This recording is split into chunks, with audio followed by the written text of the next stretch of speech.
ঢাকার পর এবার কাঁপছিল দিল্লি। নিট পরীক্ষার প্রশ্ন ফাঁস কেলেঙ্কারিতে যখন গোটা ভারত জ্বলছিল, ঠিক তখন গদি বাঁচাতে মরিয়া প্রধানমন্ত্রী নরেন্দ্র মোদী। বাংলাদেশের শেখ হাসিনার বিদায় বেলার মতো শেষ মুহূর্তে এসে আন্দোলনকারীদের একের পর এক দাবি মানার হিড়িক পড়ে সাউথ ব্লকে। তীব্র গণ আন্দোলনের মুখে অবশেষে পদত্যাগ করতে বাধ্য হন ভারতের শিক্ষামন্ত্রী ধর্মেন্দ্র প্রধান। শনিবার প্রধানমন্ত্রীর কাছে তিনি পদত্যাগপত্র জমা দেন। সরকারের শীর্ষ পর্যায়ের এই পতন ভারতের চলমান অস্থিরতারই এক স্পষ্ট ইঙ্গিত।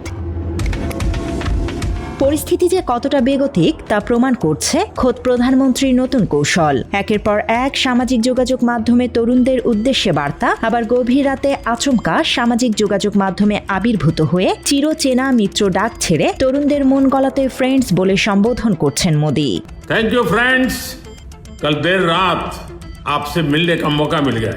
মাত্র 30% টাকায় জমির মালিক হয়ে নতুন বাংলাদেশের গড়ে তোলার স্বপ্ন দেখা বাংলা বসতি। কেবল নিজেই নন, মন্ত্রিসভার সদস্যদেরও সাফ জানিয়ে দিয়েছেন গতানুগতিক সরকারি প্রচার বাদ দিয়ে এখন থেকে তরুণ প্রজন্মের সাথে মিশতে ইনস্টাগ্রামে রিল বানাতে হবে। উদ্দেশ্য একটাই, যেভাবেই হোক জেনজির ক্ষোভ প্রশমন করা।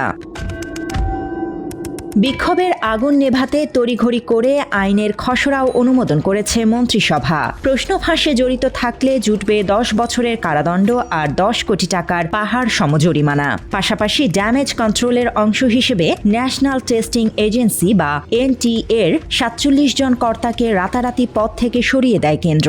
আগামী সপ্তাহেই সংসদে বিল পাশের তোড়জোড় চলছে। শুরুতে শিক্ষামন্ত্রীর পদত্যাগে উল্লাস প্রকাশ করলেও রাজপথ ছাড়েনি শিক্ষার্থীরা। বাকি 2 দফা দাবি আদায়ে রাজপথে অনড় অবস্থান নেয় ছাত্র সমাজ। জান্তার মান্তারে তাদের লাগাতার অবস্থান চলছিল। তবে শেষমেশ গণ আন্দোলনের তীব্র চাপের মুখে নতি স্বীকার করতে বাধ্য হয় মোদী সরকার। শিক্ষার্থীদের 3 দফা দাবির সবগুলোই মেনে নেয় তারা। আর সরকারের পক্ষ থেকে সব দাবি পূরণের আশ্বাস পাওয়ার পর অবশেষে আন্দোলন থেকে সরে যাওয়ার ঘোষণা দেয় শিক্ষার্থীরা। আন্দোলন চলাকালে শিক্ষার্থীদের এই ক্ষোভের আগুনে ঘি ঢেলেছিলেন বিরোধী দলনেতা রাহুল গান্ধী। তরুণদের মেধা নিয়ে ছেলে খেলা না করতে কড়া হুঁশিয়ারি দিয়েছিলেন তিনি। বিরোধীদের বিক্ষোভে সংসদ অধিবেশনেও অচলাবস্থা তৈরি হয়েছিল।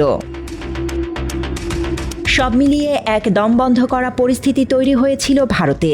শেষ মুহূর্তে সব দাবি মেনে নেয় ছাত্র জনতা এবার ঘরে ফিরেছে ঠিকই। তবে বিশ্লেষকরা মনে করছেন এই আন্দোলনের শুরুর দিকে নরেন্দ্র মোদী যে ব্যাপক একটি চাপের মুখে পড়েছিল, সেই চাপ এখনো পুরোপুরি কাটেনি। বাংলাদেশের শেখ হাসিনার থেকে এখানেই হয়তো মোদী আলাদা। তিনি সময় মতো দাবি মেনে নিয়ে আপাতত গদি বাঁচাতে এবং পরিস্থিতি শান্ত করতে সক্ষম হয়েছেন।